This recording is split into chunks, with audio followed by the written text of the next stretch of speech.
तंदूरी अंडा। एक घर में एक बेटा अपने बाप से, बापू बापू अब मान लो तुम बेटे हो और मैं तुम्हारा बाप। तुम्हें याद है एक बार फूड कॉन्टेस्ट हुआ था और मैंने कहा था कि मैं भी भाग लूंगा, लेकिन तुमने मुझे जाने नहीं दिया। उस दिन ये कहकर कि गाड़ी पंचर हो गई, मुझसे पंक्चर लगवाया। आज उसी सीन को दोबारा दोहराते हैं बापू। तुम्हें कुछ करने की जरूरत नहीं है, बस बापू बापू कहते रहो। जरा मन लगा कर करना बापू, बस मेरे पास यही एक मौका है। उसके पिताजी मान गए। तब राहुल फोन लेकर यहाँ वहाँ टहलने लगा। तब राहुल के पिताजी गंगू बापू बापू बापू यूं कहने लगे, लेकिन राहुल उनकी ओर गौर ना करते हुए यहाँ वहाँ टहलने लगा। गंगू बापू बापू यूं कहने लगा। राहुल हाँ हाँ सुनाई दे रहा है, मैं कोई बहरा नहीं हूँ। तब गंगू ने खींचकर एक थप्पड़ मारा और कहने लगा, क्या बाप से ही तू जबान लड़ाता है? तब राहुल, अरे बापू मारते क्यों हो? वो तो बस मैं एनिमल फिल्म देखकर आया था तो मैंने सोचा जरा एक्टिंग ही कर लेंगे, बस सॉरी बापू। तब गंगू, वो सब ठीक है पर ये बता तेरी परेशानी क्या है? तब राहुल, बापू मैं एक बड़ा शेफ बनना चाहता हूँ पर एक आप हो जो हमेशा मुझे डिस्करेज करते रहते हो, ये कहकर कि भाई खाना पकाना तो औरतों का काम है। लेकिन अब एक मौका मिला है, अपने गांव में ही बेस्ट शेफ का कंपटीशन का आयोजन किया है, मैं उसमें भाग लेना चाहता हूँ। प्लीज बापू मुझे परमिशन दो। तब गंगू, देखो बेटा तुम्हें इतना पढ़ाया लिखाया ये सब क्या, ये खाना बनाने के लिए? कल मेरे दोस्त रिश्तेदार सगे संबंधी सब ये पूछेंगे कि तुम्हारा बेटा करता क्या है, तो मैं उन्हें क्या बताऊंगा? क्या मैं उन्हें ये बताऊं कि वो बावर्ची है?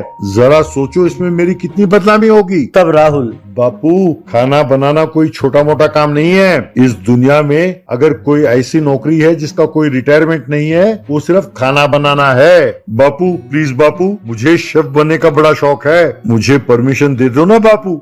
तब गंगू, ठीक है बेटा मैं तुम्हारे परेशानी से तंग आ गया हूँ इसीलिए मैं तुम्हें मौका दे रहा हूँ, लेकिन याद रहे अगर तुम इस कंपटीशन में जीते तभी तुम शेफ बनने के लिए आगे जा सकते हो, वरना मेरे दोस्त ने कहा है तुम्हें एक फॉरेन कंपनी में नौकरी दिला देगा, तुम्हें वही नौकरी करना पड़ेगा। तब राहुल खुश होकर उछलने लगा। इस तरह राहुल उस गांव में सबसे बड़े होटल में आयोजित होने वाले फूड कंपटीशन में भाग लेने लगा। वहां पर सेलिब्रिटी शेफ विज्जू प्रतियोगिता में भाग लेने के लिए आए हुए शेफ प्रतियोगियों से, मुझे यकीन है कि आप सब मुझे जानते हैं, मेरे साथ होटल में शेफ का काम करने का मौका आप सब में से किसी एक को ही मिलेगा। तनख्वाह महीने के 3 लाख रुपए होंगे। ये सुनकर सब खुश हुए। तब विज्जू, देखिए आप सबको यूं खुश होने की कोई जरूरत नहीं है, पहले ये तो जान लो कि आप लोगों को बनाना क्या है। तब सबको एक अंडा दिखाते हुए, आप सब ये अंडा देख रहे हैं, इसे बगैर लहसुन प्याज मसाले के सिर्फ नमक और मिर्ची के साथ एक बढ़िया स्वादिष्ट व्यंजन बनाना होगा। जो बढ़िया बनाएगा उसे मेरे होटल में मेरे साथ नौकरी करने का मौका मिलेगा। सब ये सोचकर परेशान होने लगे सिर्फ एक अंडे का बगैर टमाटर प्याज लहसुन और मसाले के क्या बनाएं और कैसे बनाएं। सब उस अंडे के साथ कई किस्म के एक्सपेरिमेंट्स करने लगे।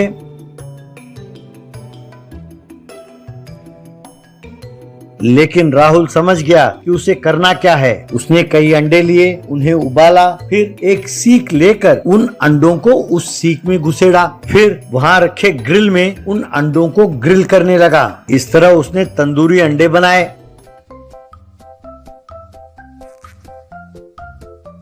विज्जू ने सबके व्यंजन खाया। आखिर में उसने राहुल का बनाया हुआ तंदूरी अंडा खाया। उसे तंदूरी अंडा बहुत पसंद आया। उसने राहुल को विनर घोषित किया। विज्जू ने राहुल को प्राइज मनी के साथ साथ बढ़िया सी नौकरी भी दी।